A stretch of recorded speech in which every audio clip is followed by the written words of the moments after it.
অনেকেই জানেই না ঘরে থাকা এই উপকরণগুলো দিয়ে একেবারে পারফেক্ট স্বাদের কেএফসির মতো করে চিকেন পপকর্ন তৈরি করা যায়।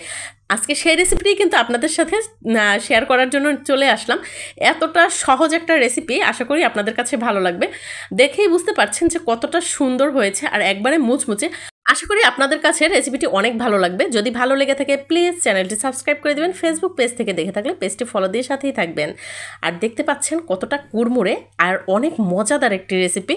আপনারা না টেনে সম্পূর্ণ ভিডিওটা দেখবেন। সম্পূর্ণ ভিডিওটি দেখার জন্য কিন্তু অনুরোধ রইল।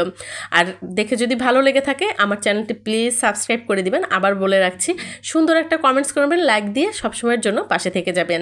চলুন ভিডিওটি শুরু করা যাক। এখানে হচ্ছে আমি মুরগির বুকের 2 টুকরো মাংস নিয়ে নিয়েছি। মাংসর মধ্যে যে এরকমের আঁশ চর্বি ছিল সেগুলো ফেলে দিতে হবে। চিকেন পপকর্ন তৈরি করার জন্য কিন্তু বুকের মাংসটাই বেস্ট, আমার কাছে সেটাই মনে হয়েছে। তো আমি এখানে 2টা হচ্ছে চিকেনের ব্রেস্ট নিয়ে নিয়েছি। আর অনেকগুলো কিন্তু হয়েছে, 2টা ব্রেস্টে কিন্তু অনেকগুলো চিকেন পপকর্ন হয়েছে।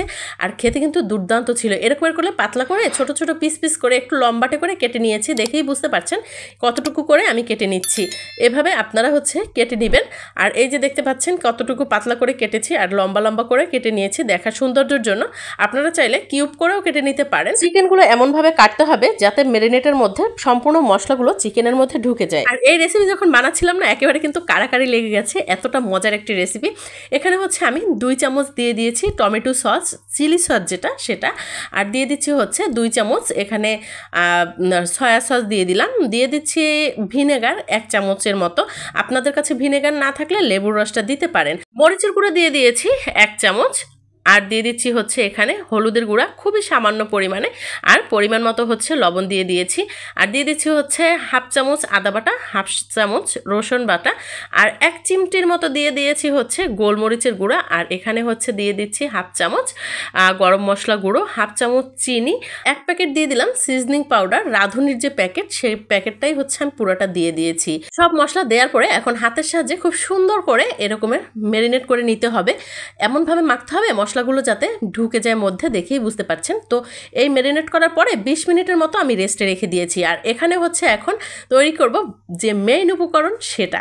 দিয়ে দিলাম হচ্ছে 1 কাপ পরিমাণে আটা। আর দিয়ে দিয়েছি 1/2 কাপ পরিমাণে কর্নফ্লাওয়ার। আমি আরও 1/2 কাপ পরিমাণে ময়দা এখানে অ্যাড করেছি। পরিমাণ মতো লবণ দিয়ে দিলাম। 1/2 চামচ দিয়ে দিয়েছি হচ্ছে আদা বাটা, 1/2 চামচ দিয়ে দিয়েছি হচ্ছে রসুন বাটা। আর এখানে দিয়ে দিচ্ছি 1 চিমটির মতো বেকিং সোডা, 1 চিমটির একটু বেশি হবে গোলমরিচের গুঁড়া। আর গরম মশলা গুঁড়ো দিয়ে দিলাম 1 চামচ। আর দিয়ে দিচ্ছি হচ্ছে লাল মরিচের গুঁড়া। সব দিয়ে সুন্দর করে হাত দিয়ে এরকমের মাখিয়ে নিতে হবে, মিশিয়ে নিতে হবে যাতে ময়দার সাথে কিন্তু সব কিছু মিশে যায়। আপনারা এখানে আটাও ব্যবহার করতে পারবেন। তো এখানে দেখতে পাচ্ছেন আমি অল্প অল্প পানি দিয়ে এরকমের কিন্তু মিশিয়ে নিচ্ছি। একেবারে বেশি পানি দেওয়া যাবে না, এরকম অল্প অল্প পানি দিয়ে আস্তে আস্তে করে আটাগুলো এরকমের করে সুন্দর করে মিশিয়ে নিতে হবে। দেখেই বুঝতে পারছেন আমি কিভাবে করে ক্রাম্পগুলো তৈরি করছি। আর খুব সুন্দরভাবে কিন্তু এই ক্রাম্পগুলো হচ্ছে, দেখেই বুঝতে পারছেন। আর এই কিন্তু আমার ক্রাম্প একেবারেই রেডি হয়ে গেছে। এখন একটা ছাঁকনি নিয়ে নিয়েছি, ছাঁকনির মধ্যে দিয়ে এই ক্রাম্পবেলগুলো আলাদা করে নিব। তো এভাবে ছাঁকনির মধ্যে দিয়ে তারপরে হচ্ছে আস্তে আস্তে এরকমের ছেঁকে নেবেন। নিচের যে আটা বা ময়দা যাই থাকুক না কেন সেটুকু কিন্তু আমাদের কাজে লাগবে। তো এভাবে ছেঁকে নিলে হয় কি যে এই ক্রাম্পবেলগুলো মানে চিকেনের সাথে খুব সুন্দরভাবে আটকে যাবে। আর এই গুঁড়োগুলো থাকলে কিন্তু নিচের তেলটা নষ্ট হয়ে যাবে। আর এই আটার মিশ্রণের মধ্যে অল্প একটু পানি দিয়ে এরকমের করে সুন্দর করে একটা লিকুইড তৈরি করে নিব, কারণ এটাও কিন্তু আমাদের কাজে আসবে। বাইন্ডিংয়ের ক্ষেত্রে কিন্তু এই জিনিসটা খুবই ইম্পর্টেন্ট। তো এই যে দেখতে পাচ্ছেন ঘনত্বটা দেখেই বুঝতে পারছেন আমি কতটুকু পরিমাণে পানি এখানে অ্যাড করেছি। আর এখানে কিন্তু ক্রাম্বলগুলোও কিন্তু আলাদা করে নিয়ে নিয়েছি। দেখেই বুঝতে পারছেন কতটা সুন্দর হয়েছে, একেবারে ঝরঝরে। তো চলুন এখন হচ্ছে এই যে পপকর্নগুলো কিভাবে তৈরি করে একটু দেখে নিন।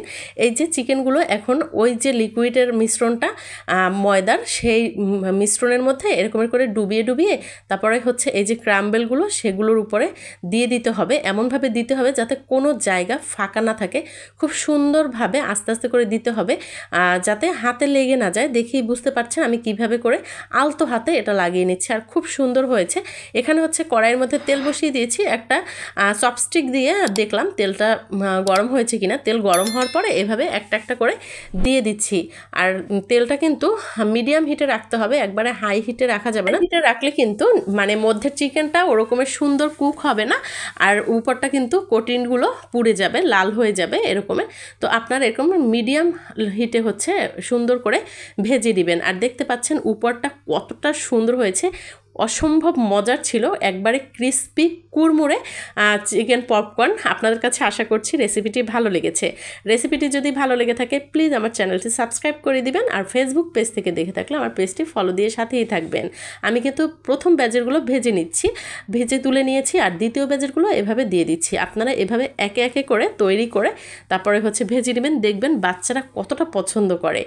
একেবারে কিন্তু কম খরচে আমাদের বাসায় কিন্তু রেগুলার এই মশলাগুলো থাকে, যেগুলো দিয়ে কিন্তু আপনারা চাইলেই এভাবে তৈরি করে নিতে পারেন। তো এখন দ্বিতীয় ব্যাচেরগুলো হচ্ছে ভাজা হয়ে গেছে, আমি তুলে নিচ্ছি। আর এই যে দেখছেন কতটা সুন্দর হয়েছে, আশা করি আপনাদের কাছেও ভালো লেগেছে। আর চলুন এখন আপনাদের একটা ভেঙে দেখাই। উপরটা দেখে বুঝতে পারছেন কতটা সুন্দর হয়েছে, একবারে কিন্তু মুচমুচে কুড়মুড়ে। কিন্তু আমি সাউন্ড দিতে পারলাম না, কারণ বাচ্চারা টিভি দেখছিল, যার কারণ হচ্ছে আমি এখানে সাউন্ড অ্যাড করতে পারিনি। আমার কিন্তু চিকেনটাও খুব সুন্দরভাবে সিদ্ধ হয়ে গেছে, আর খেতে কিন্তু অসাধারণ ছিল।